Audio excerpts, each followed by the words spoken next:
Hello and welcome to episode 20 of the So Video Games podcast, where we talk about any game at all, including new stuff, old stuff, and anything in between. If we are playing it, we are going to be talking about it. Today we are recording on February 26th, 2017. My name is Corey Motley. I am a staff writer at GameCritics.com, and I am 50% of the show. With me, as always, is Brad Galloway, who is the editor of GameCritics.com. How's it going, Brad? It is going tired, man. I have had a really, really busy week, like unexpectedly busy. So I'm trying to muster the energy, trying to get jazzed up for tonight's show. Feeling good, though. Been looking forward to it all day. So I think I'm in a good mindset. I'm ready to roll here. Good. It's so flattering to me to hear that you've been looking forward to talking with me all day. Oh, yeah. I mean, how else are people on the internet going to be able to hear what I have to say? I don't know. One of these, if I get sick or if I die or something, you're just going to have to show up every week on your own and talk by yourself. Well, we've got 20 episodes. I will just go back and recycle those bits that you've already recorded. People will never know the difference. Oh, that's true. You could do the thing where you just cut out every single word that I say and then just piece them together and try to make it sound as normal as possible. It'd totally be like Robo Jigsaw Corey, for eternity. You will live on forever, sir. All right, that's good. This is my plan then. Thank you for hatching this with me. Solved. Well, listeners, as you may have noticed, we went off script a little bit last week. Last weekend, I was out of town, so we did not record on Sunday as usual, but we did record sort of an impromptu Wednesday show where we just kind of talked about whatever. It wasn't a ton of games talk. We just kind of did a little banter fest for about an hour and a half, and then that was that. But tonight, we are back on our normal Sunday format, and we're going to be talking about video games, as usual, for the bulk of the show. But of course, if you are a regular listener, you will know that we usually kick things off with a few minutes of not necessarily game-related banter. So, Brad, what have you got cooking for us? Just a couple things. First off, a new show that I started watching on Netflix. I feel like I'm talking about Netflix every week. You're like, there's this new show I watch. Dude, I know, but that's the power of Netflix, man. Every time I check it out, I'm like, oh, that looks good, or oh, that looks good, and they got it going on right now. The new show I'm watching is called Ultimate Beastmaster, which sounds ridiculous, but it's basically like a clone of Ninja Warrior. Have you seen Ninja Warrior, Corey? Yeah, where the dudes have to run across the platforms on water and climb stuff like that. Yeah, man. I don't know where I originally saw Ninja Warrior. I think I saw it on YouTube, and then it was on Spike or something at some point. I don't know exactly, but I remember watching the original Japanese version of it and just loving it. Just thinking it was so cool and so fun and so exciting. I think I watched all of the episodes of that, and then there was Ladies Ninja Warrior, which I thought was also really cool and interesting. I like that a lot too. And then I guess it just ran its course. I don't know if that's still going in Japan or what happened to it, but it kind of disappeared, and I mourned it for a little while. But then American Ninja Warrior showed up, and it sucked. I don't like American Ninja Warrior at all. I just don't. I think they spend way too much time talking about the people's backstories. I think it's really boring, and they go on for way too long. And also, they changed the structure of it. Like in the Japanese one, if nobody won that particular tournament, then nobody won. That was it. They didn't crown a winner. But in the American one, it seems to be that's an unacceptable solution. So it's whoever does the best is the winner, which I think is just not acceptable to me. It's either you finish it or you don't. So anyway, I don't watch American Ninja Warrior, and I felt like that was kind of a hole in my life that needed to be filled. So here comes Ultimate Beastmaster on Netflix. It's a Netflix original. Stars Terry Crews and some blonde chick that I have no idea who she is. I mean, maybe she's from the world of sports or something. I'm not sure. But basically, they have built a giant structure. It looks like a giant metal dragon skeleton. And it's enormous. It is so big. When I first saw it, I was like, is this CG? Did they actually build that thing? Because it is huge. It is so huge. And the course is you go in the dragon's mouth, and there's all sorts of obstacles, just like Ninja Warrior, rotating platforms, really tough things to climb across, simulated rocky face handholds, narrow pathways, stuff to fall down. I mean, it's all that crazy stuff. There's water at the bottom, so in case you fall, you drop into the water. It's totally an unabashed ripoff of Ninja Warrior. But Ninja Warrior was awesome, and I don't have anything to replace it, so this is great. I really like it also because it's very international. And so they have the American judges, Terry Crews and this blonde chick, but they also have two judges or announcers, I guess, from every other country that's competing. So there's like two people from South Korea, there's two people from Brazil, there's two people from Germany, so on and so forth. And so like all of those announcers are like side by side, and like they'll kind of cut back and forth between them, and it gives it like a really interesting just kind of angle, so you can see like other people from other parts of the world, see their language, and they all the contestants who are from these different countries speak in their languages, and they subtitle it, of course. But it's really neat because it just feels like, yeah, man, people from all over the world are coming together on this, and it's just, you know, just good, healthy competition. It's really fun, really fun. I really like it a lot. We watched the first 2 episodes. Each episode's about an hour, so it's a pretty good chunk of watching. And if you want more Ninja Warrior in your life, I would say this would probably fit the bill. I dig Ultimate Beastmaster quite a bit. That's exciting. When I used to do parkour back in my prime, like 5 years ago, that was the one thing that like anybody I told I did parkour, I either got one of 2 responses. The first response was, "Oh, have you seen that episode of The Office?" Because there's an episode of The Office where they do parkour that's like the only reason why people know what parkour is. And then the other response I got is, "Oh, you should do American Ninja Warrior." Like those are the only 2 things I ever heard when I used to tell people I did parkour. And I have seen the episode of The Office. I have never done American Ninja Warrior, nor do I ever plan to. So I definitely know what you're talking about. That's just a fun thing, though. Like, if I had the opportunity, I would try it. Like, I would suck. Like, I would wash out, like, on the first or second obstacle. But I would totally do it, like, just for fun, you know? Like, just to get up there. And it looks so easy when you're watching it. Like, you know, some dude wipes out on, like, the mountain of pillows or whatever is the second second obstacle in that thing, right? And you're like, oh, what a schmuck. He totally washed out on that thing. So easy. But then if I was actually there, I'm sure it would be, like, a totally different story, right? Like, I would just be like, oh, my God, this mountain of pillows is enormous or something, you know, whatever. But I would try it. I would do it for fun. So anyway, Ultimate Beastmaster on Netflix. Give it a shot. I'm digging it right now. Another quick shout out to a local performer. His name is Louis Fox, Foxx. I went to a magic / comedy / singing / variety show with the Seattle Homeschool Group today that was put on at a nearby library. They have a performance space in the basement, so we went to go see it. It's put on for the kids. And he was one of the performers there today. He is a magician / stand-up comedian. And he just was great. I had never heard of him before today. But apparently he's been on America's Got Talent on the 6th season of that. He's been on a couple other TV shows. He's actually a Guinness Book of Records record holder for, I think, 2 different things. So he's like just general performer or whatever. But we got there, and the first couple folks who came up on stage, they were fun, and it was interesting. But they were just okay. And then when he came on stage, it was like totally different. Like you could tell he was like really practiced and polished.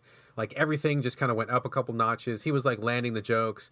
He was like engaging the crowd. Like he just got everybody really like ramped up in a good way. And it was really cool. It was really fun. He actually called my son up on stage to do a trick, which I thought was just crazy. Because, I mean, what are the odds of us getting picked out of a crowd? But my son went up and he did like 3 minutes on stage with him. I actually got the whole thing on, I recorded it on my phone, which is cool. And it was just really fun. He's a great performer. I had a great time. Just want to give him a shout out. I know he's probably not listening, but if you're in the Washington area or if you're anywhere around that you need to hire somebody to do like a show at your corporation or at your birthday party, your bar mitzvah, or whatever, good guy. I thought he was a great guy. It was really super entertaining. So thumbs up to Louis Fox, Foxx. And just one last really quick thing. This is a sad, super sad thing. I got on Twitter this morning, and the first thing I saw in my Twitter feed was like a bunch of pictures of Bill Paxton saying, oh, you know, thanks for the memories.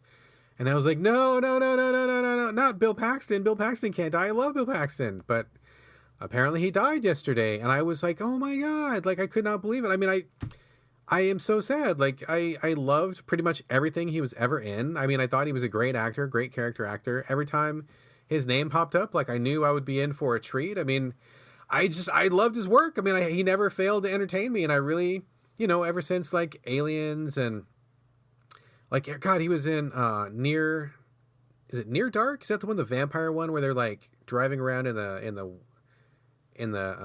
desert or whatever? You know that one? Have you seen that one, Corey? Where he played a vampire? No, I have not. I think it was called Near Dark. That was really good. I mean, he's just been in like so many like really, really iconic movies. And his performance is always just like the greatest. So I'm super sad that Bill Paxton is dead. Can't believe he died. And he was young. I mean, relatively young. He was only like 61. I guess it was like complications from surgery or something. Like, oh, Jesus Christ. So anyway, super sad about Bill Paxton. Shout out to him wherever he is in the cosmos. He will definitely be missed. So that is my banter for the week. Are you a Bill Paxton fan, Corey? I mean, I wouldn't say that I'm like a super fan. I mean, I definitely know who he is and have seen things that he's been in, but I don't like actively seek out his like movies or anything. But I've definitely, seen some stuff that he's been in, like Aliens for sure. And he was in Twister, right, with Helen Hunt. Totally, yeah, he was in Twister. He was in like so many movies. Like if you go to IMDb, he was in like a lot of stuff. And even though whatever he might have been in, maybe it wasn't always the greatest, but his performances I thought were always really good. Like you knew what you were going to get with him, and it was always something good. Like he never disappointed me. So he will definitely be missed. I feel like the world is like a little bit dimmer now that he's not in it. So I'm super sad. Well, thank you for making the podcast really depressing 10 minutes in. I appreciate that. Yeah, I try to come back from that, buddy. Well, God, this weekend was kind of ridiculous. I had a couple friends come in town, two of my best friends from Overland Park, like the Kansas City area. One of the guys of whom, his name's Adam, and I was his best man for his wedding. He and his wife came in, and it was kind of like, we're moving to New Orleans, and they wanted to come and see us before we leave. But it was also, more importantly, this week, or last week, I guess I should say, was Omaha Beer Week, and there's just a bunch of like beer-related events going on in town. And so I was pretty much drunk for most of the day yesterday. Like I got up and we have this thing called Beer Fest here that happens twice a year, and it was at an arena like on the south side of town, like an arena where they have like sporting events and concerts and stuff. And it's basically just like all of these breweries that come in from all over the country, just like set up little booths around the inside of the arena, on the perimeter, and you get like a little, I think it's like a 4-ounce beer glass or something, and you just kind of go from booth to booth, and usually the people have anywhere from like 1 to 5 or 6 beers, and you get like a little 2-ounce pour, and you have a little map that they give you, and you can write like tasting notes and all this crap on the inside. So I did a lot of drinking yesterday. Drank a lot of beer, drank a lot of good beer, drank a lot of okay beer, and then whenever we left, I was pretty drunk, and we went and got like really greasy Chinese food. And I was like drunk the whole time we were in the Chinese food restaurant, but I was keeping it together pretty well. And then we made the bright decision to go get cocktails. So we went out to this really cool craft cocktail place in Omaha called Wicked Rabbit. And it's actually like you walk in the store and it looks like a cigar and liquor store, but there is a secret bookcase, and you have to push the bookcase forward and it opens up into the bar, and it's like a really neat cocktail place. So Whoa, that sounds cool. Yeah, it's really neat. So yesterday was like beer like all day and all night, and this morning they have like for one of the final events of Beer Week, which you saw me post on Twitter earlier today, there's a little restaurant and bar down the street called Crescent Moon that I love. They have, their food is just okay, but they have like the most amazing beer list in all of Omaha, and they do an event on the Sunday of Beer Week where they do beer infused donuts, and they did 4 different kinds of donuts today. They had like one that was just like a bread pudding kind of thing, and they had one that was a cinnamon roll, and then they had 2 actual donuts, and each donut has a different kind of, I guess, like beer mixed in with the batter, and they have like coffee flavored beer to kind of pair with them. But it was pretty cool because luckily none of us were hungover today. I was kind of surprised I wasn't hungover, but we, just kind of got up and went in and got to unwind our beer fest yesterday with some nice like beer-y donuts and some nice coffee stouts to kind of lead us out of the weekend. So that was pretty good. Cool. Sounds like a good time. Yeah, I definitely had a good time. I don't think I have anything else important to say. Do you? We all bantered out? I guess so. We can hop into our video game discussions. Yeah, let's do it. We got actually, I thought this week was going to be a light week, but looking at the script, I think we got quite a bit to talk about. So let's just dive into it. Yeah, totally. Well, last week, whenever I asked you, I was like, or on Wednesday when I was like, oh, do you know what you're going to talk about? And you named off like 6 games. I was like, Jesus, Brad, you could like, just you alone could fill us for the rest of the month on shows. So you better reel it in, mister. I was kind of getting out of hand there for a while. Well, let's talk. What do you want to talk about first? Well, I got a couple things. The first one, I'm going to break from tradition a little bit. I'm going to talk about 2 games at once because I don't really have... I know, right? I know. We're going to do like the 3-way of games right now. And I'm going to be in the middle. I'm always in the middle. So I'm just going to let that soak in for a minute there. Ew. Literally. Ew. All right, whatever. What games do you want to talk about? Well, I'm picking these 2 games because I played them both, and I just want to name check them real quick, but I don't really have like a lot to say about them, so I figured I'll just knock them off real quick. First one is Linelight, Linelight. This is a puzzle game which just came out, I think, 2 weeks ago. And I am unprepared because I have been extremely busy this weekend. Normally, I would say the developer and et cetera, et cetera, et cetera. I believe it's on all platforms, so it's not a PlayStation exclusive, I don't think. And I apologize to the developer. I don't know who you are. I'm sure you're very nice people. But Linelight is a puzzle game, but it's a very kind of unusual one. Every puzzle in the game is kind of like, how do I even describe this? It's like a section of lines. But those lines are connected to other lines, and your section of the puzzle is connected to other sections. So like whatever you see on your screen is very simple. You'll just see a couple lines coming in from the left and the right. They may curve around a little bit. But if you pan the camera back, you would see that those lines were connected to like this giant maze of other lines. So it's kind of interesting. You play one tiny little section of this giant map at a time. I'm not really doing justice to explaining this properly. I apologize, but it's a very cool, neat thing when you see the way that it works. Regardless, you play as a little section of light. You play as a white-colored section of light, and you are in these like wires or these lines. You cannot jump off the line or anything. It's like you're kind of just moving along this line. And so you have to figure out how to get from point A to point B. It seems really simple at first, and it is. But as the game goes on, you're doing a lot more. I mean, there's some obstacles. Like maybe you'll have your little section of light, and you're traveling along this wire. You cannot jump from it. You cannot leave it. You're stuck on it. And so maybe there'll be like a gate or something. And so like you have to figure out, do I go left or do I go right? And if I go left, then will that loop me around in the right way? Or if I go right, will that, where will that take me? Later on, there are little enemy sections of light that show up. They're kind of like little red, and so you have to avoid them. They kill you if you touch them, but you can also manipulate them. So like if you are near like a switch, maybe you can switch the way that you switch a train track. Like you can get those red guys to maybe go a different way, avoid you, or maybe you can manipulate them to like hit some switches that are on the other side of the map for you. There are like differently colored gates, and so you have to kind of figure out which order to go in. Like it's all very logical. And if you do careful observation of each section of the puzzle, you can figure it out. But the trick is that there's also a fair amount of reflexes involved in that. So I don't necessarily recommend this to every puzzle fan, because I think more than some other games, this is one where even if you understand what you're supposed to do, you still need fast fingers, because sometimes it's all coming down to like a split second of wait until this thing happens, and then I do this thing, and then I make it. And if you're not fast enough, you just don't make it and try again.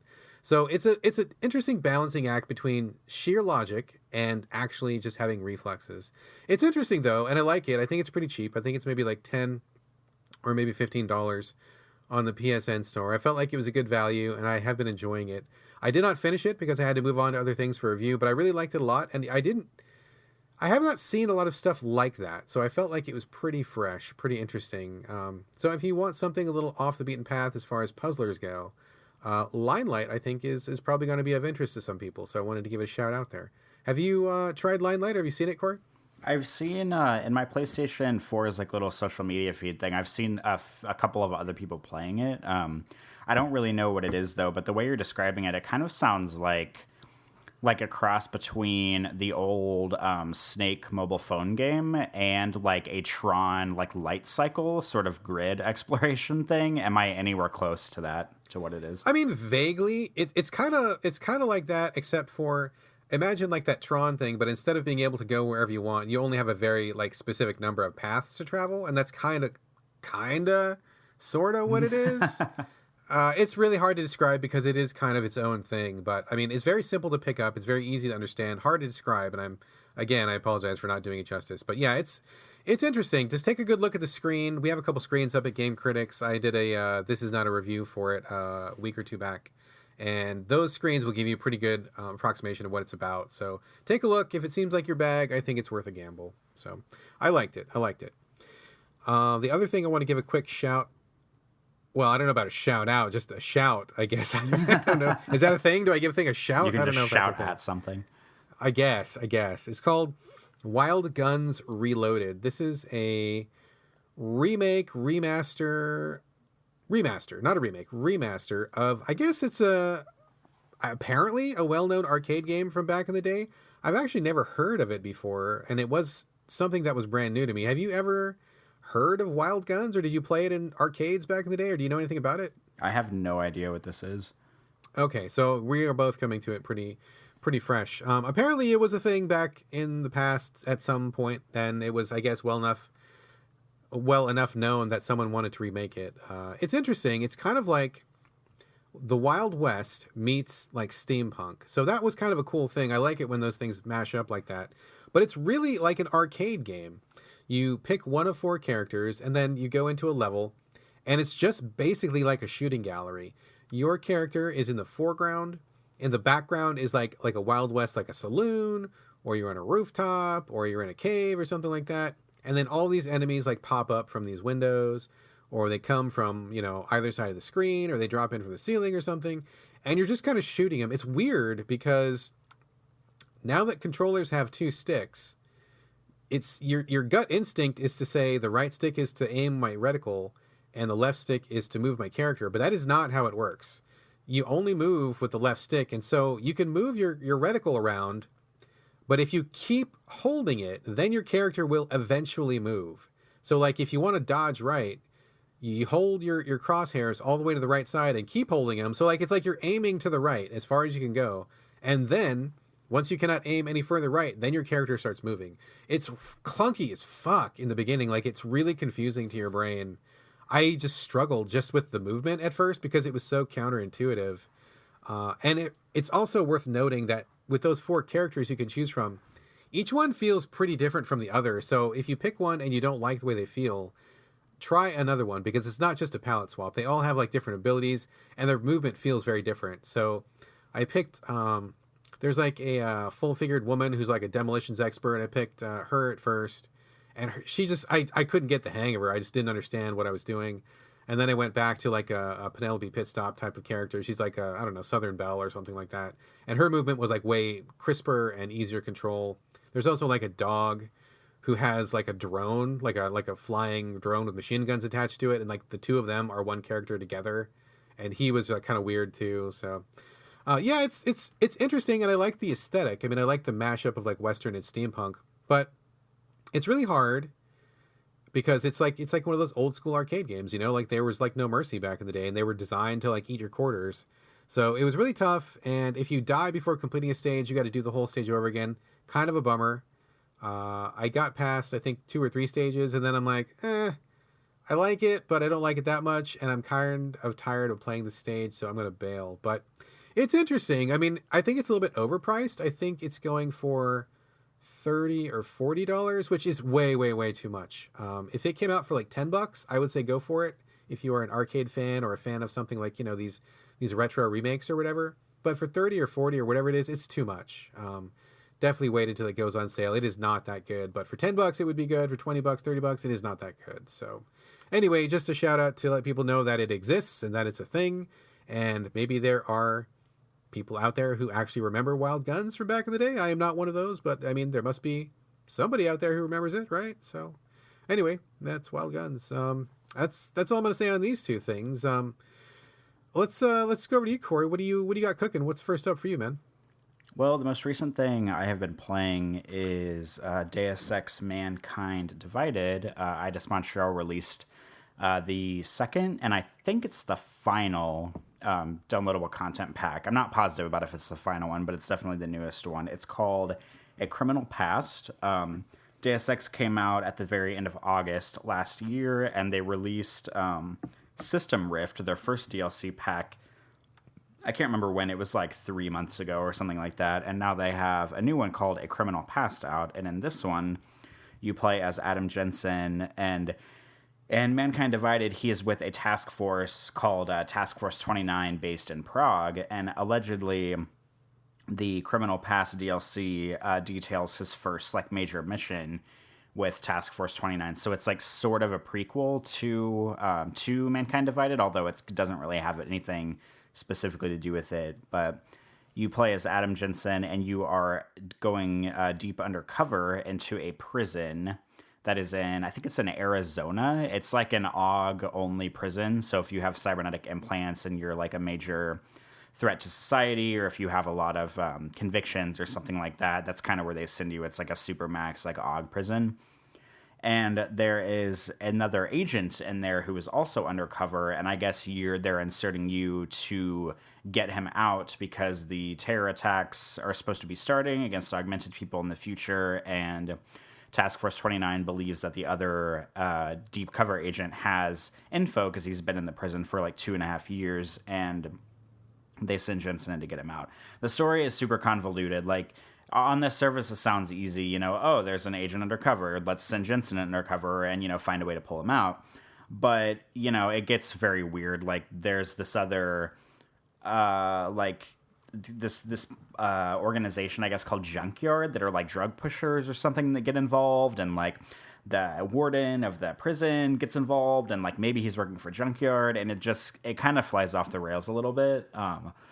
But, I mean, it doesn't really bring anything new to the Deus Ex table. Like, I really like Deus Ex Human Revolution, is one of my favorite games of all time. I think Mankind Divided was a step down from Human Revolution, but I still really liked it because the gameplay is just the sort of like third person, or I guess it's first person with third person elements, like the cover system and stuff. But it's like a perfect like therapeutic first person, like stealthy exploration exercise for me. So I downloaded it on Thursday when it came out and basically played it 2 days in a row back to back. I played the whole thing on Thursday. I played it for about 6 hours straight, and when I beat it the first time, I got all but 3 trophies for it, so I was feeling pretty good about that.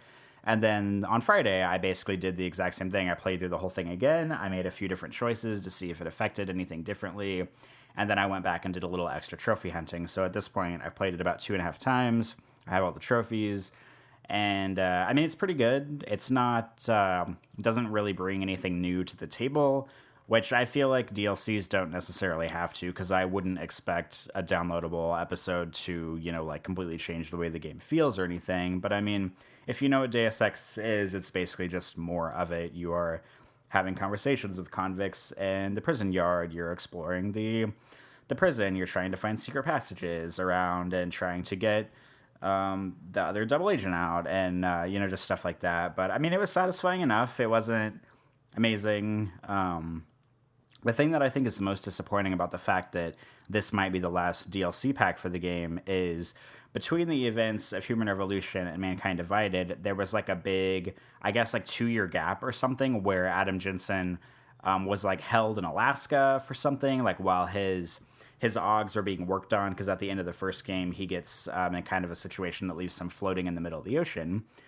And I was really hoping that that they would have a DLC episode that would kind of go back to that and flesh out the events between Human Revolution and Mankind Divided, because it seemed like Eidos Montreal kind of wiped the slate clean as much as they possibly could between the first and second game, which doesn't make any sense to me because Human Revolution didn't have like a mind-blowing story or anything, but it was definitely good enough, and I was invested in a lot of the characters. And then Mankind Divided comes along, and it basically wipes all the characters clean from the first game, except for Adam Jensen, and kind of brings him into the second chapter. And overall, Mankind Divided just kind of felt like a second part of like a trilogy that was sort of just served as like a bridge from the first game to the third game. But now that word is out that Square Enix and Marvel have signed this big like Marvel video game deal, Eidos Montreal and Tomb Raider developer Crystal Dynamics are going to be working on, I guess, Marvel games for a while. So, like, there's no telling when we're going to get another Deus Ex game down the line. Like, it could be, like, 10 years from now whenever we see another Deus Ex game, unless they form another studio for it or, like, somehow sign the rights over to somebody else or something like that. So it's just kind of disappointing that it feels like Mankind Divided itself didn't end on a super great note as far as, like, canon, like sequential order is assumed, or and then the DLC didn't really bother to flesh out anything going forward or anything between Human Revolution and Mankind Divided. So I don't know. I'm left with a little bit of a bad taste in my mouth, but I mean the DLC is fine either way. I mean it's enough to play. I spent 12 hours playing it for 2 days, so I can't act like it's bad or anything. Yeah, well, I know how you like your Deus Ex. I mean, I do love Human Revolution. I love that game quite a bit. I thought that was an amazing game. I did not like Mankind Divided as much as you did, and I know you didn't really even. I mean, I know you liked it, but you weren't like head over heels about it. I mean, I know you had some complaints about it. I liked it even less than you did. I didn't even finish it. I fell off pretty quick, so I don't think there's any chance of me firing up this DLC. I think I'm okay to just kind of let it go. And I don't know, maybe Deus Ex going away for a while would be fine, because it seemed like what they did with Mankind Divided was, I mean, just not really that impressive. I don't feel like they took it a step forward. It kind of felt like just more of the same, which I guess is okay, but it was such a long time between installments. It would have made more sense for that game to come out a lot sooner. But I don't know. I mean, Human Revolution was such a great game. I have a hard time imagining them topping it, so maybe we should just let that go for a while. I don't know. We'll see. Yeah, maybe. I mean, the fact that they're working on the Marvel thing might be good for the series, but I would like more Deus Ex sooner rather than later, but who knows? I guess we'll just have to see what happens. True. All right, let me kick off my next thing to talk about. I gotta collect my thoughts on this. I want to talk about Horizon Zero Dawn. I talked about it last episode, and I was really high on it, and I really liked it a lot. I've gotten lucky, and I was able to put a lot of time into it the last couple of nights. I've lost some sleep. I'm really tired, but I just really wanted to stay up a little bit and get some time in on it. And I have to say, this is one of those situations where it starts off really, really strong, and then like the more I play of it, the less I like it. So I'm really starting to cool off on it. Mike Susky, who is a writer for Game Critics, made a comment the other day, and he was kind of like, "Oh yeah, I know you, Brad. I gotta take what you say with a grain of salt, because I started off really liking, I forget what he said, some other game, and cooled off on it." And I don't think that I have a reputation for somebody who like instantly loves a game and then cools off on it. I think maybe what's probably more accurate is that a lot of games start off really well, or at least the developers put a lot of time into the beginning, and as the game goes on, they just are not able to sustain their playtime. And so like as you get further, you just kind of realize like, this isn't keeping me as hooked as it did initially. So I don't think I have the reputation for being one of those easily excitable cheerleaders, but either way, I'm really, really cooling off on Horizon. Like I said, it does start really strong. I think the first 5 hours are really put together really well. Getting to know the character, her name is Aloy, just seeing her in childhood, getting that little training section, getting to know her adopted father, getting to know her relationship with the tribe, getting to see how they treat her. As I mentioned before, she's like an outcast, and so like everybody she meets treats her like shit, and they're really assholes to her, even though like she doesn't know why she's an outcast, and she's really a fine person. There's nothing on the surface that would make you think she's an outcast for any reason. But like having that environment of like those social interactions and seeing how people shun her and everything, it gave you a really good sense of the world, and it gave you a really good sense of who she is and why she is the way she is. And that was really great. But once you get a couple of hours in, that just goes away. Like you talk to a person in your town, something happens, and they say, "Okay, Aloy, we know we treated you like fucking garbage 5 seconds ago, but now that this thing has happened, you are our only hope." Whoa, imagine that. So you get the permission to, number one, you're back as part of the tribe again. So everybody's like, "Yeah, it's all good." And then they send you out into the world to like accomplish this big task. And when you go out, people will like occasionally say, "Oh yeah, you're that exile girl, whatevs," but like nobody really treats you any differently, and nobody really kind of mentions it, so that part kind of goes away. And then nowhere in the world that I've been to is as fully fleshed out as the initial village. Like I think I've been to two other like settlements or encampments, and everybody there is just like totally like a generic NPC. Like it's like that weird thing where their face doesn't match their voice. Like sometimes you can tell like an actor is maybe doing a couple different voices, and so you'll get like somebody who's like talking to you, and it just there's nothing about them that stands out. Like it's just like they're random NPCs. You don't remember their names. The quests that they send you on are really kind of dull. Like you start really immediately. Like I think I've already found like I think 3 or 4 different quests where somebody's like, "Oh, my brother or my sister or my dad is missing. Please go find them." And I'm like, I did it the first time just to see what it was going to be like, and it was totally boilerplate, like open world quest. Go over here, do this thing, kill something, rescue the dad, brother, sister, whatever, and then come back. And then it just keeps repeating, and I'm like, well, this is really boring. This is not imaginative. This does not fill in the world in any way. There's a whole bunch of busy work. Like you get these maps where they tell you where certain things are, like, oh, here's a rare item. If you go to this area and search, you'll find a rare item.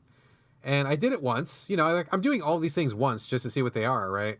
And they're all just like dumb. They're just like, get this doodad for whatever reason and then come back and then go over and clear out this area for whatever reason. Like there's these robots that are quote unquote corrupted. And it doesn't really explain like what's so bad about them because the world is already populated with aggressive robots. So then there are like these even worse corrupted robots, but I'm not really sure what makes them worse. I mean, they drip like poison, like these tiny little poison pools that evaporate after 30 seconds. But that's like the only difference I can tell between those robots and the original robots. But apparently the new ones are worse, but I don't know why. Because they're colored red, apparently. That makes them worse. So, you clear out these corrupted robots and they're like, yeah, cool, thanks. But nothing happens. Like nothing changes. Like it doesn't feel like you did anything, Like you do this quest and you get your EXP and then you just move on to the next one. So like, I'm really disappointed that the developers have such a cool premise. And technically like the world is so beautiful. Like it looks really great, but they're falling into like open world tropes like so hard after the first couple of hours. I'm really getting bored with like all the side quests. I stopped doing the side quests and I'm just kind of mainlining it. And even in the mainline quest, it's like, what am I doing again? I'm going over here because why? Oh, because my map marker is over there and I don't really have any real reason to go over there. Well, I guess so. That's what my quest says I should do. So I'll go over there, but there's no motivation, like I'm not in it anymore. Like I want them to get back to that feeling of the first couple of hours when I really felt for this character and I was really interested in what was going on. And man, they dropped it so hard. The other thing that's worth noting is that I feel like they have really made some big, big mistakes when it comes to the combat, which is really unfortunate. In the beginning, it seems like you can choose like a stealth path or maybe like a more combat path. Like maybe you could play it your way, and a large part of the game is talking about, well, you have all these different weapons and tools. You can approach a situation the way you want to. That, I guess, is sort of technically true, especially at the beginning. But it rapidly becomes apparent that the stealth has not been thought all the way through. I kidded myself out for stealth because I wanted to play sneaky. And after a couple hours, that is just no longer viable. Like you get into these combat situations where you have to fight. There's no way around it. And very often you'll sneak up on a big robot in the wild, and fighting big robots one-on-one is actually pretty cool. Like it's got a little bit of a Monster Hunter flavor to it. But what happens is you start fighting this big monster, and then all the other monsters for like a 10-mile radius swarm your fucking location, and before you know it, you're getting fucking gangbanged from like all sides. Like, today I was fighting a giant like mechanical bull, and that was like a rough fight. He was kind of kicking my ass, but I was trying to stay in there.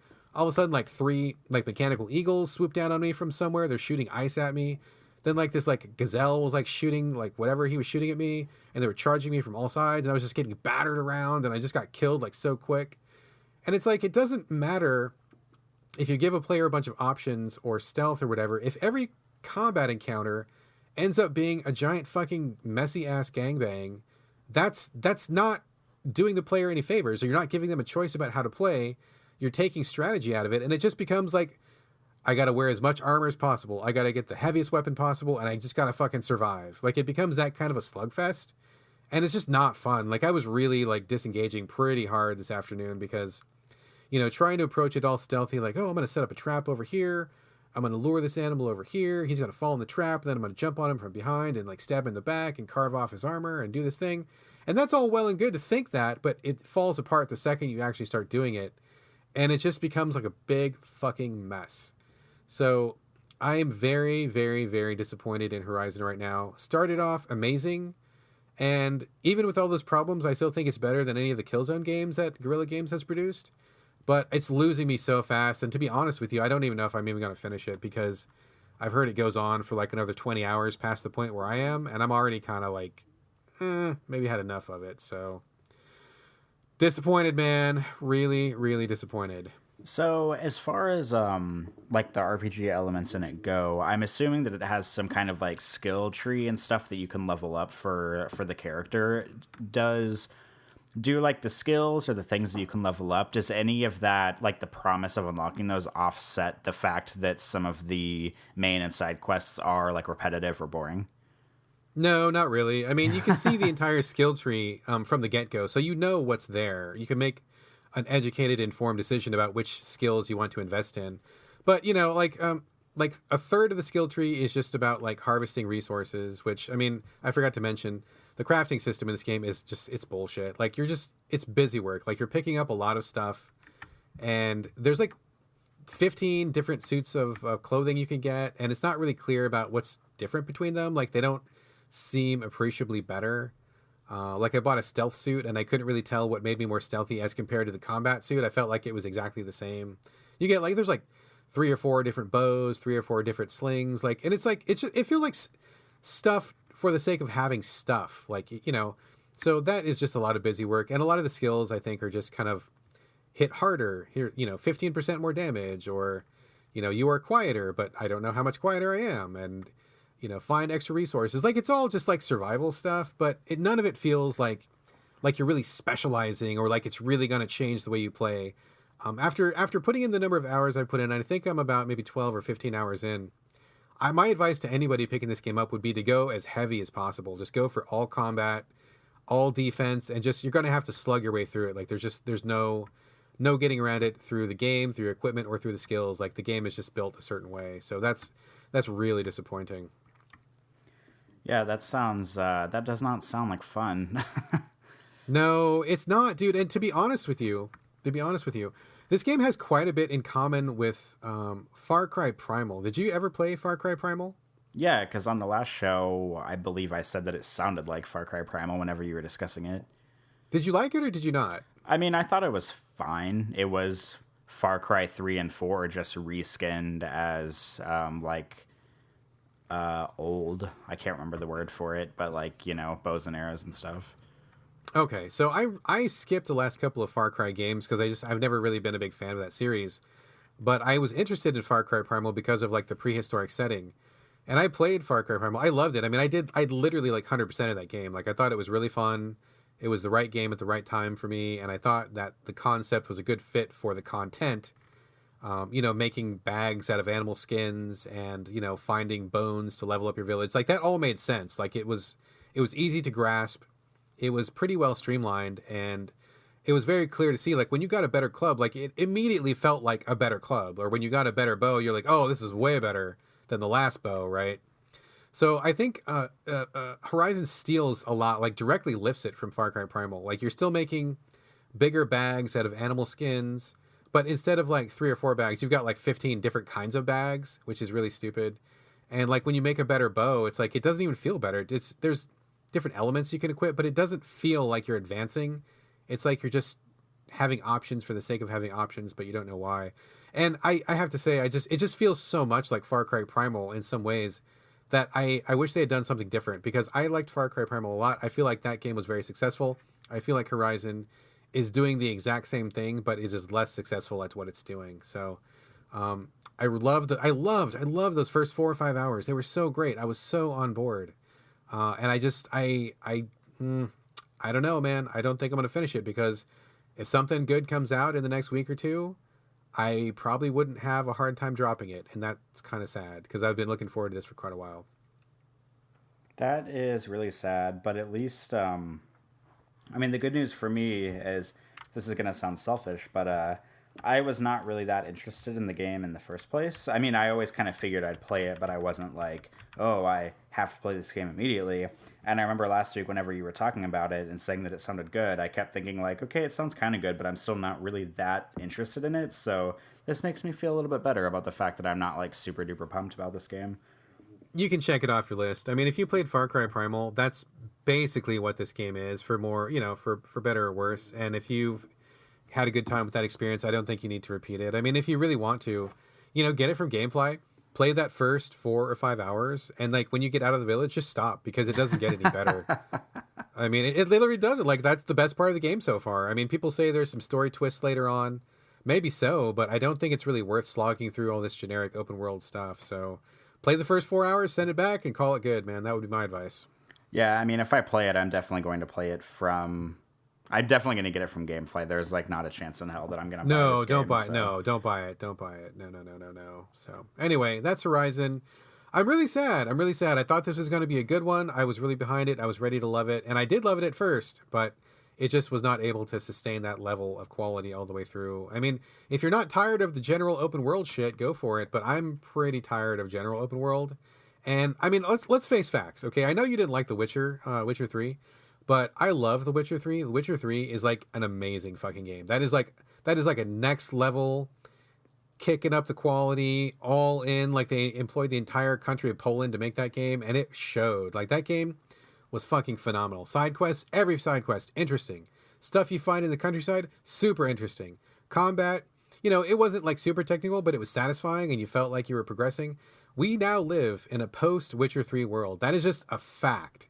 So any fucking open world game that comes now, you have to look at Witcher 3 and say, what did Witcher 3 do? Do we do better than Witcher 3? I guarantee you the answer is no. Like, I think the only people to top Witcher 3 are the same people going to be topping it with Cyberpunk. I expect that to be a wonderful project. But if you're going to come along with your open world thing and think just being open world is enough, you are mistaken, because the bar is set so fucking high now. Everything else looks bad in comparison. So, I mean, I felt like Horizon had a chance because it had a really cool premise and a really cool looking world, but it does not match up. It is standing there holding The Witcher 3's like dirty towel and just standing on the sidelines. It's not even in the game right now. So post Witcher 3 world, everybody, you got to step it up.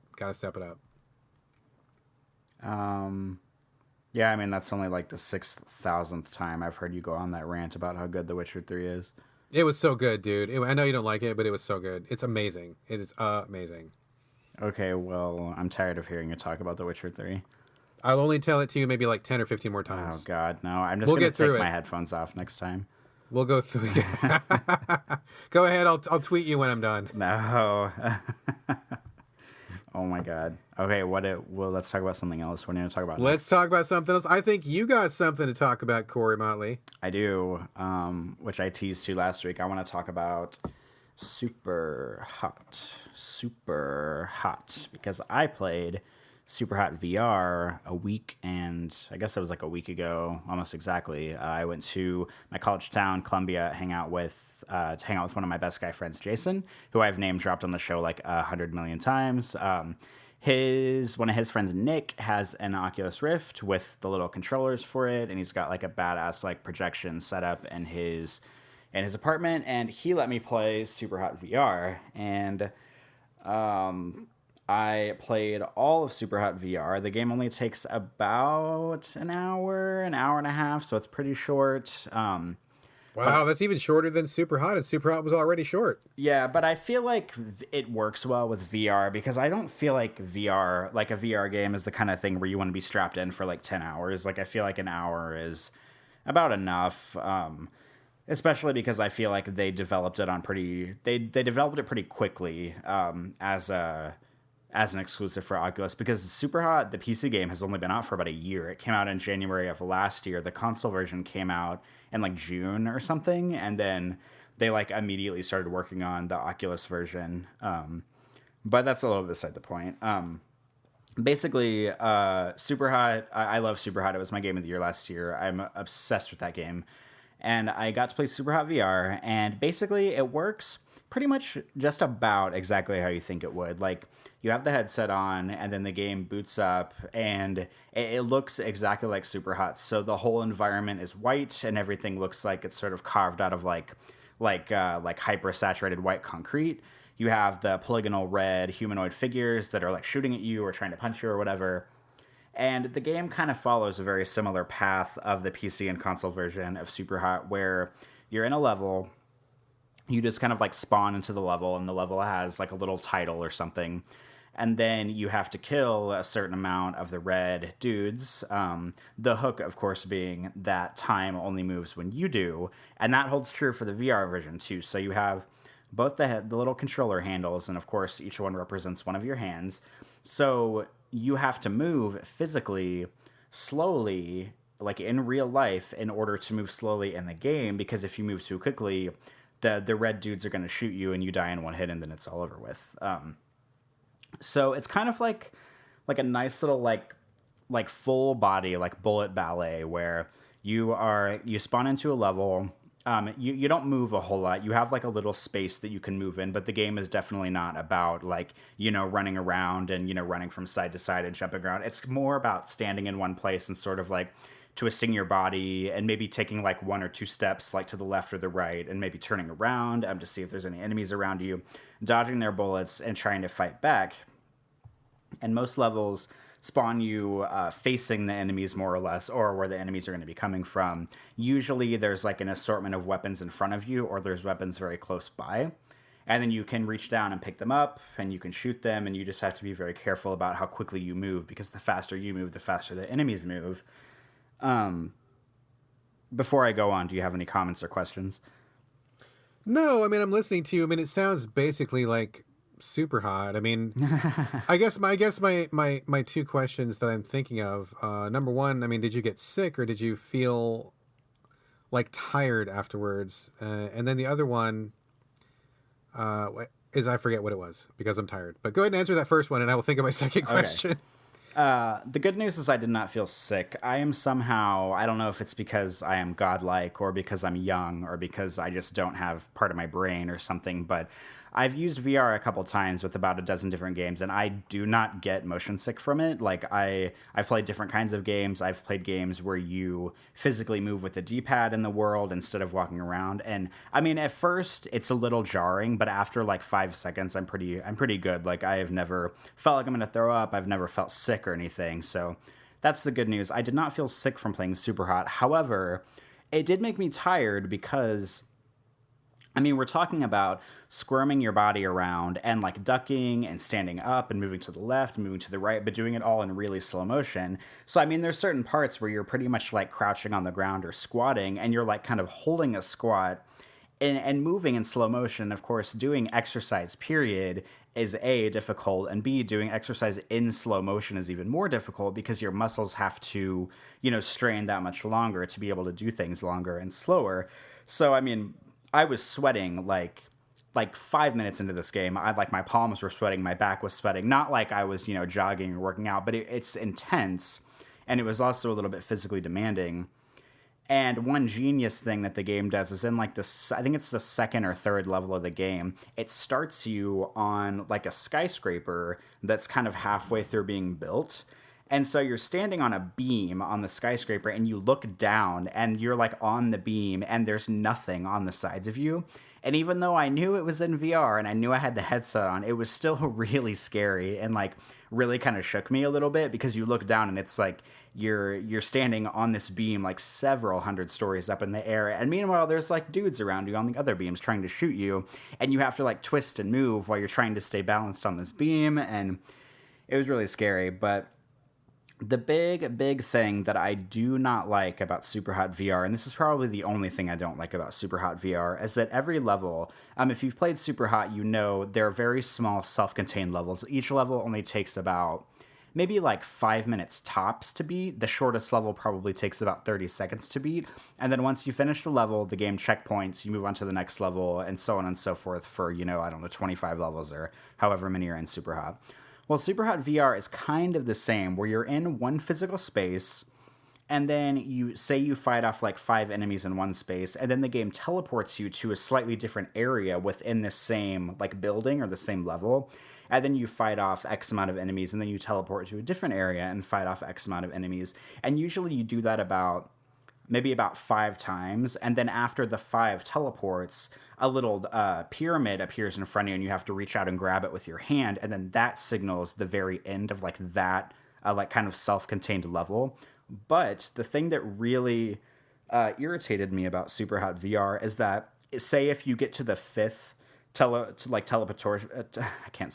teleportation in the single level and you die, you have to do all of them over again up until that point. So the game does not physically checkpoint you until you finish all the teleports of that level.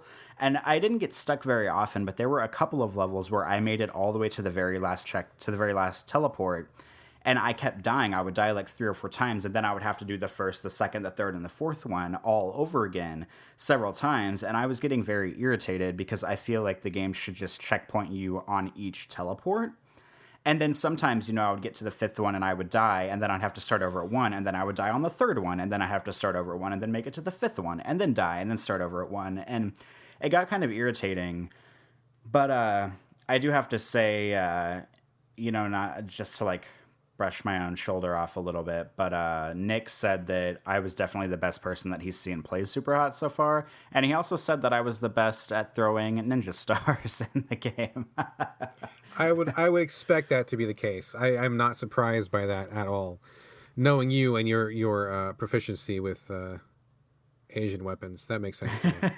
But let me ask you though. So I'm still not really on the VR train. I mean, I've tried all the different headsets, and I've been through them. I haven't played a lot. I don't own any, but it's like, I think it's cool for a few minutes, but I just don't see myself really like doing that, like, I guess, like, as you're playing it, I know you really like Superhot. I really like Superhot too, the original one. So, but like playing this, like, it doesn't motivate me to like, oh, I want to get a helmet. I want to play Superhot VR. Like, I mean, it sounds like a really short experience, so maybe that's not worth getting a VR setup. But like, as you were playing it, like, did you just think like, this is cool, but so what? Or were you like, oh my god, this is fucking amazing, I love VR so much? Or like just what was your gut takeaway from it? I mean, just as someone who is not on the VR train yourself in your own home yet, but I know you've tried a couple times. I mean, is it really like a thing, or is it just a novelty for you still, or what's your take on it? Well, I still think it's a little bit of a novelty. I had a much stronger reaction the very first time I experienced VR, which was like 6 to 8 months ago. I tried the HTC Vive first, which we talked about on the show. That time, I had a much stronger reaction just because I had never experienced VR in my life before, and I thought it was incredible. But it wasn't the kind of thing where I took the headset off and thought, okay, I immediately need to go out and spend $800 on this. That was not the case at all. So this time around with the Oculus and with Superhot, I didn't have as strong as a reaction because I kind of knew what I was getting myself into. I mean, it's kind of like, driving a car for the second time or something like that. Like, you've already done it once. You kind of know what you're in for. However, I have to say that Superhot is the best thing I have played on VR. It is, and maybe it's partly because I just love the game itself that much, but despite the fact that it's only an hour, it feels like a complete package of a video game, whereas everything else I've played on VR just kind of feels like a little bit tech demo-y. And that's not to say that the other stuff I've played isn't fun. It's just nothing else that I've played feels like a fully fleshed out game. And like, for the realm of Superhot, I feel like if you play Superhot on PC or on the Xbox One, it's almost like the game was like meant to be in VR. Like, it's almost like they created the console version as a tech demo to be the VR, like the VR spec for the full release. It just feels so right to play that game in VR. However, I'm still not going to go out and buy an Oculus or anything this weekend. It's going to be probably a long time before I get a VR headset. However, I think that, even if it's a year from now and I end up getting VR, I mean, Superhot is the best thing I've played. It's a damn shame that it's Oculus exclusive, because I would love to play it on the HTC Vive because I think that's a better VR set. But it'll be nice. I mean, it'll be difficult because I like the HTC so much that, down the line, a year or 6 months or 2 years, even if I decide to get VR, I would originally want to get the HTC, but the fact that Superhot is on the Oculus is kind of making me think again on that unless it ends up being sort of a timed exclusive and they bring it to HTC later. But I still don't think Superhot is like a system seller. I wouldn't dare tell anybody, oh yeah, go spend $300 or $400 or $800 for VR sets. You can play this 1 hour Superhot game. But I do think it's the best thing that I've played so far. Interesting. Fair enough. I have not seen anything to get me even close to considering getting VR. But I do like Superhot. I mean, it sounds cool. But again, this is not that thing that tips me over the side. So I will just make a note of that. And at some point, if it ever comes to a potential VR helmet that I may possibly buy in the future, then I will buy it at that time. But for right now, sounds good. But, let's move on really quickly, Corey. I know that you also wanted to do a really quick check-in on The Last Guardian before we move on to our final topic. What's up with Last Guardian? Did the Gamefly send it to you? Did you play it? Did you pet Trico? What's up, man? Yes, all of the above, actually. I know we've talked about The Last Guardian a few times on the show, but I've never actually played it myself. But I got it I feel bad because I got it from Gamefly, and it sat on my coffee table for like a full month because I just didn't think I was going to like it and I wasn't really that interested in playing it. But eventually I got around to it and I played it like 2 weeks ago. And I have to say, it actually started off a lot better than I thought it was going to be. Like the beginning, it gets you into things pretty fast. You wake up in the little prison cell right next to Trico, which is the big like cat, dog, bird, griffin thing. And, it kind of gets the ball rolling pretty quickly. However, so I was pleasantly surprised. I was liking it a lot more than I thought I was going to be. But there's a giant, capital H, however, coming up. And I have to say, I got to the point in the game where your relationship with Trico starts to evolve and you can start issuing him face button commands where you hold one of the triggers and you can press one of the face buttons to give him different commands to do things. And I feel like at that point, the game kind of lost me like pretty heavily because up until that point in the game, which is about 2 hours maybe in, pretty much the only thing you can do is call out to Trico and he will pretty much just come toward you and that's it. Like you can call him and he'll come around or you can get on top of him and like pet him or like ride him a little bit.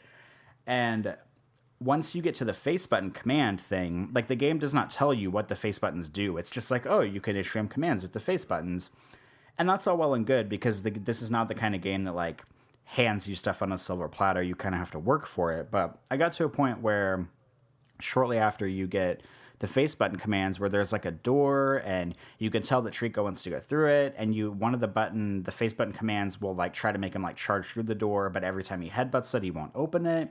And there's like a staircase over on the side that's like half disintegrated. And I think that maybe I have to like get him over toward the staircase and try to like lift him up or make him like go up on his hind legs so I can jump onto the staircase or something. And first of all, I cannot figure out what the fuck to do because I get stuck in this game a lot. And second of all, the game doesn't have any kind of like hint system or anything. Like I wish that this game had, and the first Mirror's Edge, there was a dedicated face button where if you held the button, it just made Faith look up to like the final objective in the level so she could know where she's going.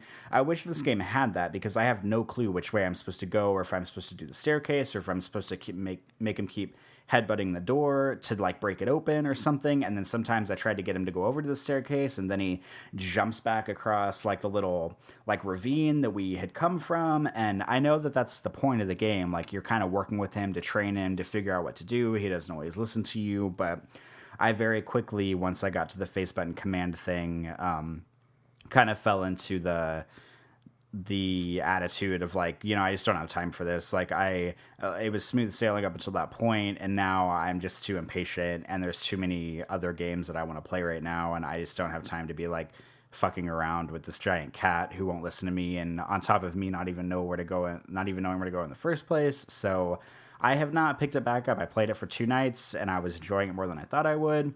And then the game handed me a little bit more responsibility with Trico, and the bottom kind of fell out for me. That is an experience mirrored by quite a few people. I mean, I hear that. I totally get what you're saying. I mean, I have been in that mindset myself. I mean, I played through the game. I really liked it a lot, but I know exactly what you're talking about. I don't know for sure, but I think one of the buttons lets the main character like meditate, and he'll kind of think about what you're supposed to do, but they don't tell you can do that. And I'm not even 100% sure that's what it is. I think there's some kind of very, very rudimentary hint system, but it's probably not going to solve the issue that most people have, or like you're kind of saying, where you just are not in that mindset. You just don't want to engage in it on that level, and that's fine. Like I definitely don't think this is a game for everybody. I would never recommend this game to just anybody. Like I would totally give them a bunch of caveats and say, if you like their other work, if you are really patient, if you got no pressure, if you're willing to work with this thing, if, then I think it's a really tremendous experience. I mean, it was a good fit for me because I was able to check all the boxes that I think you need to check in order to get into this game and engage with it fully. So I really liked it a lot, and it was one of my games of the year last year. But I totally get what you're saying. I mean, I've heard so many people, and to be fair, I think you're pretty civil about it. I've heard a lot of people have some very like, I don't want to say violently negative reactions, but I've heard a lot of people like really go off on it. And I just have to kind of shake my head, because I think that you understand what the game is and you simply choose to not participate, which is great. To each his own, and not every game is for every person. But when I see those people who just go off about, oh, what a shitty game, and oh, fuck this game, and it's so stupid, and oh, I don't have time for this, and blah, fuck, it's like, you don't like it, and that's okay. Let's take a deep breath. But not everything is for everybody. Not every movie is for everybody. Not every book is for everybody. Not every game is for everybody. And how many times in video games are we really asked to use patience? Are we really asked to use understanding? How many times are we put in the position of not being totally empowered? I mean, most games are empowerment fantasies. So here's a game that comes along, challenges that expectation. And of course, it's not going to be for everybody, but let's just allow it to be. Like, let's not tear it down. Let's not slag it off. Let's just say, okay, well, this guy's doing something that is different from the norm. He's breaking away from what other people are doing, and that's fine. How about we just let that go its own separate way? Don't have to play it, don't have to be its friend, don't even have to like it. But I mean, seeing the reaction of some of these people that were so hot and just so angry, I was like, man, this is why we never get new things, in the AAA space. That's why we can't have nice things. This is why we can't have nice things, like seriously. Anytime somebody tries to do something a little different, people fucking flip the fuck out. And it's like, if, this guy who's a well-known quantity, Fumito Ueda, he's a well-known auteur. People know what he puts out. People know Ico. People know Shadow of the Colossus. These are critically acclaimed games that, again, are not for everybody, but people know what he's doing, and he's continuing to mine that territory. He's trying to mine that material. Can we not just let him mine it? Can we not just respect what he's doing and just say that it's something different? I mean, really disappointing. But I mean, I don't fault you at all for not liking it. I get why you don't like it, and it makes sense to me, and I think that's totally fine. But man, seeing those people who just fucking get so angry about it, I'm like, man, what kind of person are you that you're so angry at this game? Calm the fuck down. Just let it go, That's true. It's like one of those things where a person's reaction to something says a lot more about them than it does about the product that they're reacting to. Exactly. Like you are so allergic to not being 100% empowered that you are calling this thing a terrible piece of shit. Like, well, okay, well, look at yourself, I mean, what, you can't tolerate this thing. What does that mean about you? Exactly. So, I don't think people have to like it, but I think it's really wrong-headed to slag it, and I think we should just let it be. So if it's not for you, not for you. Totally respect that, but I think that game deserves respect also. Yeah, and I already have a terrible feeling that I still have it from Gamefly right now, because I keep thinking okay, well, what if I get bored, or what if I have nothing to play, I can come back to it. But I do have to say, and I know this is going to excite you, Brad, is that I just got Yakuza 0 from Gamefly in the mail yesterday, and I have not started it, and I have never played a Yakuza game before, but except for one demo for one on the PlayStation 3. But after hearing you and a million people talk about it, I'm definitely going to give it a shot. And if I like it, I know I'm going to be playing that for the next 6 months of my life. And there's not a chance that I'm going to be going back to The Last Guardian if I start playing that. Interesting. You should just send Last Guardian back. I think you've gotten your taste. I don't think it's going to change for you. I think you should just send it back and just get something else from Gamefly. I would be really, really curious to see what you make of Yakuza 0, especially since you've never played one. I think it's the most accessible. I think it's really good, but I think it's really weird. I mean, if you're prepared to go in for hardcore Japanese weirdness, I mean, maybe you like it, maybe you won't. I'm trying to think in my head, will Corey like this or not? I honestly don't know. To be frank, I think you might be bored by it, but I'm curious to see what you think. So jump in and let's talk about it next time. Well, I've heard that it has similarities to Shenmue, and I really liked Shenmue back in the day. Oh, did you? Yeah. Oh, I did not know that. Oh, okay. Yeah, it is a lot like Shenmue. It is like the tougher, bigger, more polished, and more entertaining version of Shenmue. So if you like Shenmue a lot, then well, maybe you will like it. That would be a cool thing. I would have to chat with you about it, compare notes. I mean, maybe it'll click. We'll see. Yeah, and there's like a ton of naked dudes in this game too, so maybe it's up your alley. Yeah. All right. Well, tons of naked Asian I'm gonna dudes. start playing as soon as we hang up this podcast. Then. All right, we will talk about that in the future, and I think for the moment, I think that's all the games we were going to talk about. But Corey, you've got something else up your sleeve this week, my friend. You want to share with us what we're going to be discussing now? I do. This is going to be a very sloppy topic discussion, mostly because I didn't do a ton of research on it. But I thought I would get into the spirit of the awards season, and the Oscars are happening right this moment as we're discussing video games. And not only are the Oscars happening, but a few nights ago, the DICE Awards happened, which is the what's it called? The Academy of Interactive Arts and Sciences. The DICE Awards are going on right now, and DICE stands for Design, Innovate, Communicate, and Entertain. And they are basically, I feel like the DICE Awards might be the most credible game awards show. What do you think, Brad? God, I guess. I suppose. I mean, Or maybe definitely... does GDC do awards, or am I making that up? They do awards. They do. I don't think they televise them, or do they? Do they just stream them? I don't know. They might stream them. Maybe GDC is like the best, and then like DICE is under that. Yeah, I think GDC is maybe a notch above DICE for sure. Okay, well, DICE is definitely up there. It's like, above and beyond, like the Spike TV, like stupid video game awards and stuff like that. But it still is not without its caveats. And I was looking through the winners list the other day, and something that interested me, and it has for a while, but I've never really had a platform or an urgency to discuss it until now, is how whenever video game awards, whether it be, a televised award or like a website award or magazines or whatever, a lot of times they will do categories. And the way that certain publications and certain awards shows categorize games for awards, and whenever they show what games are in what categories, I always find that kind of fascinating, because you can tell that the categories more often than not are they're sort of like categories that maybe have been used for like 20 years, and or maybe like 50 years even, but no, that's not true. But a lot of video games have gotten a lot different since back in the day. I mean, because, like a lot of categories, it's like best action game and best RPG. And, there's a lot of other stuff out there now that wasn't necessarily like a category back whenever video game awards were sort of, I guess, coming to fruition back in the day.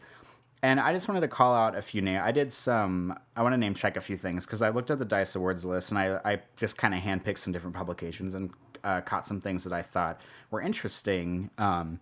And Brad, you can jump in whenever I talk about these, and we can discuss them together. But for the DICE Awards, their game of the year was Overwatch, which that's kind of neither here nor there. I just made a game of the year mention for every publication that I'm about to go through. But the first thing I discovered about DICE is that they have an art direction award, which I am A-okay with art direction awards. I think having an art direction award is much better than just saying like best graphics, because that seems very childish. But one thing that I thought was interesting about their art direction category is that Battlefield 1 and Uncharted 4 were both nominated for art direction. And I feel like Battlefield 1 and Uncharted 4, like, they're certainly very nice looking games, but whenever I look at those games, I don't necessarily feel like they have a very distinct visual identity that sort of like separates them from the pack, because they're just more or less going after like realism, like more or less. And I know realism is an art style, but the other games that were nominated in the category, which were Inside, Firewatch, and The Last Guardian, those are three games that have a very distinct flavor. And when I look at them, there are not very many games that look like them. However, Uncharted 4 and Battlefield 1, for however good they look, there's dozens and dozens of games out there that look exactly like these games, where it's just shooting for, as real as it can possibly get. And maybe that's how sort of like they shovel in like the best graphics, quote unquote, into the art direction category.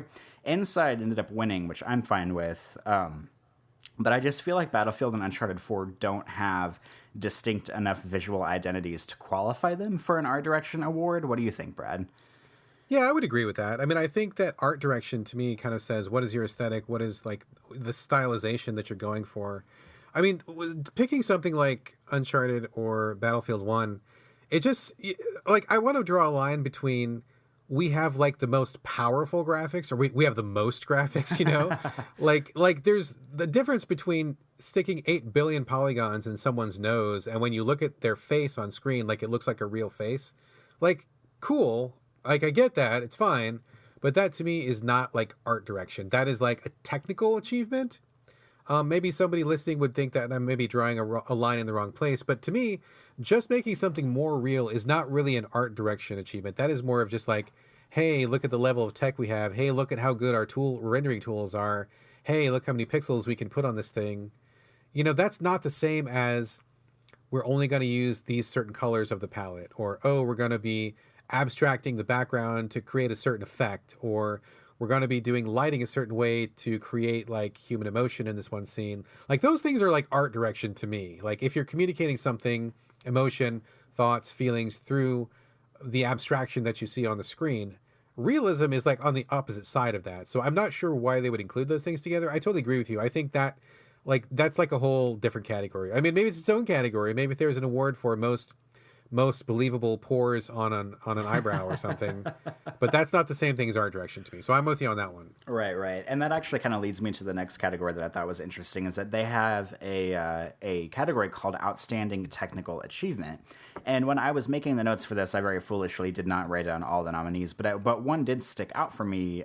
It did not win, but Battlefield 1 was nominated for Outstanding Technical Achievement. And I have to wonder how it made it into that category in the first place, because I don't understand what is such an outstanding technical achievement about Battlefield 1 that qualifies it for that category.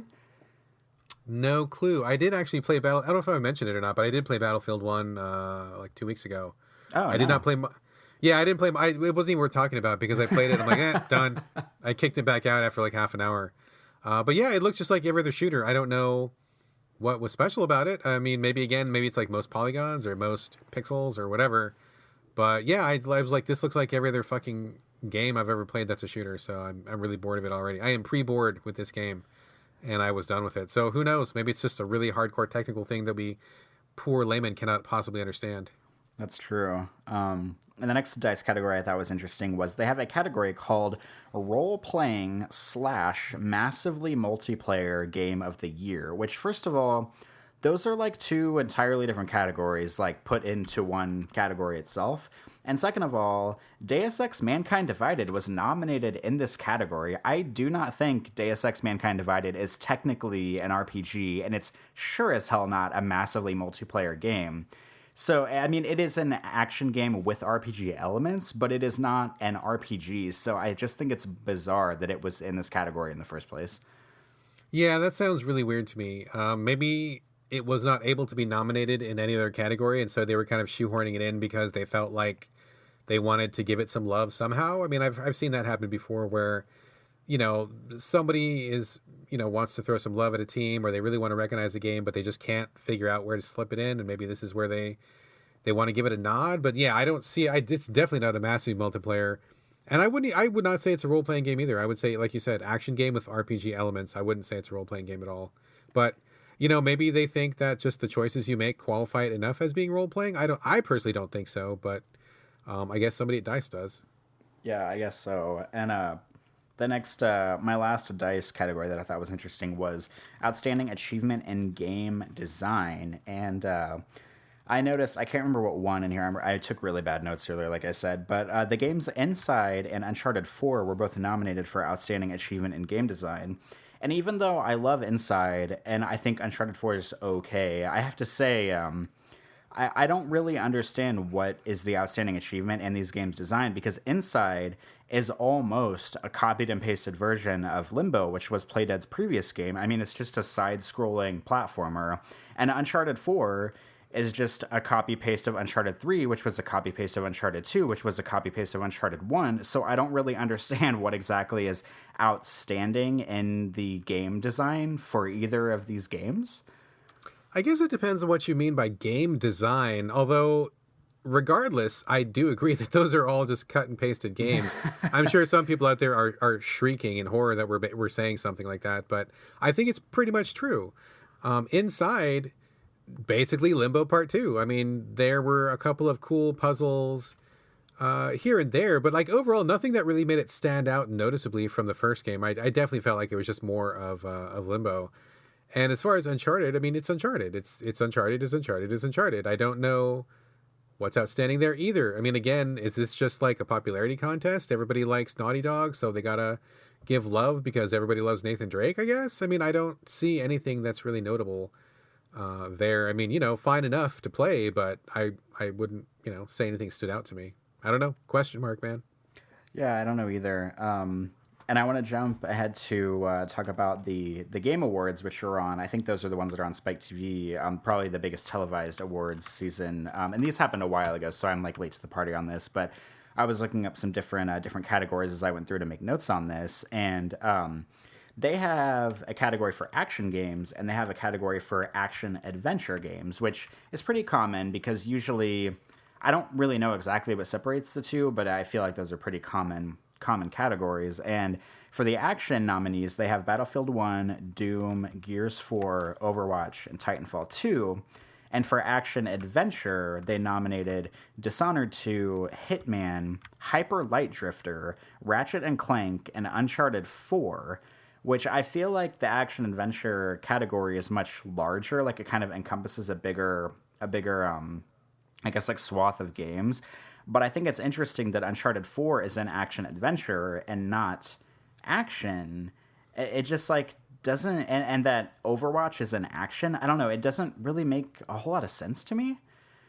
I would be curious to see how they're drawing the line between action and action adventure. I mean, if you would just ask me like to just off the top of my head to draw that line, I mean, action game I think would just be pure action with no story, no levels. I mean, that to me kind of says like just shooting. So I think, Doom is probably appropriate.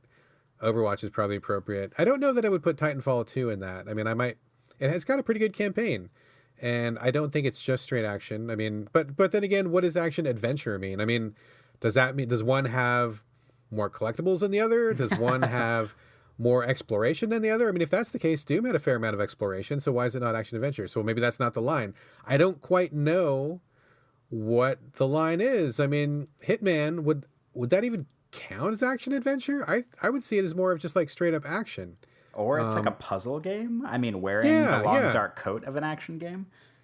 Yeah, exactly. Like these are just really super nebulous. I mean, it seems to me like they're just kind of like scattershot putting these things in different baskets. I mean, maybe full disclosure, we didn't go to the website. We didn't read the category criteria, so maybe we're missing out on something here. But just like looking at the games they selected, I'm having a hard time seeing connections between, each category. So I don't know, man. This is really kind of strange to me. Yeah, I don't know. And I mean, this whole discussion is kind of silly because I mean, whatever. But I just thought it was interesting to discuss. And like, I went to Game Informer's website and looked at some of their stuff too. And they Uncharted 4 won Best Action Game for Game Informer. However, it was an action adventure game for the Game Awards. And Firewatch won Best Adventure Game from Game Informer, which wasn't even categorized in action adventure games and Game Informer. And it's certainly not an action game by any stretch of the imagination. But I don't know, man. And Overwatch won Best Shooter and Game of the Year from Game Informer. And I know Overwatch is a shooter, but I think of it as like an online shooter. Like, I feel like that should be a separate category other than just like shooter itself. Yeah, I would agree with that. I think that should be like in the online game category, or maybe like the team, or maybe even like the esports category or something, because it's not just a shooter. I mean, in my mind, a shooter is like, I'm just at home and I'm going to play through a bunch of levels and I'm going to, get from point A to point B, fight a boss. It's a shooter. That's just like a shooter. But like, that is not what Overwatch is. That to me is just team-based action. That's online action. I would definitely separate those things. I mean, it's fine enough as Game of the Year. I mean, I think it's definitely deserving of that title, but yeah, I wouldn't say it's just a shooter by no means. Yeah, I don't know. I just think it's very interesting. And the last one I want to talk about is Giant Bomb. They had their best story was Uncharted 4, which I think is kind of a joke because I think the Uncharted 4 series, I think it has a terrible story. I think Uncharted 4 has a terrible story, but that's kind of beside the point. But it's been winning best story and best narrative crap like everywhere, which I think says a lot more about the people who are voting for it rather than the game itself. But what really interested me about best story for Giant Bomb was that Doom was the first runner-up for best story at Giant Bomb. That's fucking ridiculous. Okay, so like full disclosure, I'm not a fan of Giant Bomb. I've tried to listen to their podcast a few times, and I just don't click into it. I am not really a person who partakes of their material, so this is not an insult against them or anything. But you know, a lot of people when Doom was making the rounds, and I heard that Giant Bomb was giving it a lot of love, and they were trying to make a case where if you read all the journals or whatever, that there was a lot of like subversive stuff happening, and it was really clever writing. But I mean, I don't know, dude. I just can't see taking those like little text notes and stuff and calling that a story. I mean, maybe people would fight me on that, but to me, a story, if you're going to nominate something for best story, it's got to be something you're going to put up front and center. You're going to let people into that story. You're not going to make them work too hard for, you know, trying to piece it together. And the little bits of text that I found, I was like, whatever. I'm not even going to bother reading these because who cares? So it seems to me like a real stretch to kind of put Doom in the best story category. But I know you like Doom a lot more than I did. I mean, what do you think about that? Yeah, I mean, I liked Doom. I think it's a great game, but I mean, as far as the story is concerned, I mean that game barely has a story, which I mean is a knock against it, but I still love it. But I mean, you're a Marine from hell who wakes up on a Mars research facility and you have to shoot demons for 10 hours and then the game is pretty much over. I mean, there's not really a whole lot of like depth to a single character in that game. I mean, I can't believe we're even talking about this in the first place, like Doom being nominated for best story. But I agree with you. Like, even if you read through all of the little notes in the game and maybe there is some like really good fleshed out stuff in there, like that's not an acceptable way to push forward a decent story to me. Like the story has to present itself to you and has to suck you into it. You don't place a bunch of text documents that are completely optional reads around a game environment and then call that a good story. Yeah, I agree. I mean, it might be good world building, it might be good flavor, it might be good texture for your world. I disagree. I think text documents are bullshit. But you know, whatever. Some people like them, and that's fine. Audio logs, hate those too. But yeah, I don't see that as acceptable for something to be nominated for best story. So I am with you on that one. Do not see it for Doom. Sorry. Yeah, me neither. And that's coming from a pretty big Doom fan. But I think that's all I think I had to say about Game Awards and stuff. Is there anything you wanted to add or any categories that I missed that you thought were interesting?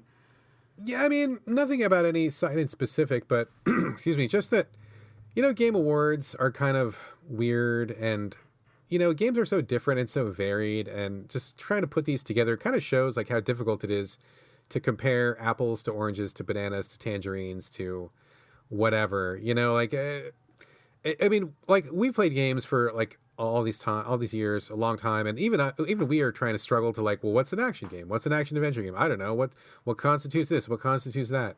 So, I mean, I guess if you look at these awards ceremonies as just like something fun, something to, you know, applaud for people who deserve some applause, just to kind of give some love here and there and not think of it too seriously, I think that's fine. But you know, if you try to put more stock into it and really try to like justify it and really try to like say that these awards mean something, I think that kind of breaks down. So I guess take it with a pretty big grain of salt and just enjoy them for what they are, and, you know, praise the people who get nominated, and let's just move on, and let's just say it's not too big of a deal. All right, then it's settled. You and I are running all of the Game Awards for every publication from now on, I guess. We are in charge. Well, I think that's about all I had to say about Game Awards. Is there anything else in general before we sign off that you want to talk about? No, man, I think that's good. I think we came back with a vengeance back to our normal format, and I think we're back in the saddle. So I do want to say, though, I really, I'm breaking from the awards category, just off topic here, but I'm still really curious to hear more comments from people, whether they liked our freeform structure or whether they like traditional structure. New Coke or original Coke. Let us know what you prefer. We didn't get a whole lot of feedback, so I am curious. I mean, maybe they were both fine. I don't know. Give us a note, give us an email, give us a tweet, and let us know what you think. I mean, maybe we'll do both. Maybe we'll just stay in the regular format. I don't know. I'm curious to hear more opinions. So if you listen to the show, and I know you're listening, we do have listeners. I know you're out there. Just let us know what you thought. Take 2 seconds and give us some feedback. Yeah, that would be great. And as always, as we say at the end of the episode every time, if you do want to give us feedback, we can be found on Twitter. Our user handle is SoVideoGames. Pretty innovative right there. And our Gmail address, if you guys want to email us directly, is sovideogamespodcast@gmail.com. And that will get pushed to at least my phone. I have push notifications on for that email address and for the Twitter handle. So anything you guys send me, I will see nearly immediately. Yeah, Brad, unless you have anything else, I think we're ready to roll. I think I'm good for this week. So everybody, thanks very much for listening. And I think this is going to be bye from Brad. And bye from Corey. And we will see you guys in a week. Oh, wait. One more thing. What? Sorry. False alarm. Before we go, I wanted to say special shout out to brand new super fan of the show, Katie Stubbs, who has been recommending our show to tons of people on Twitter.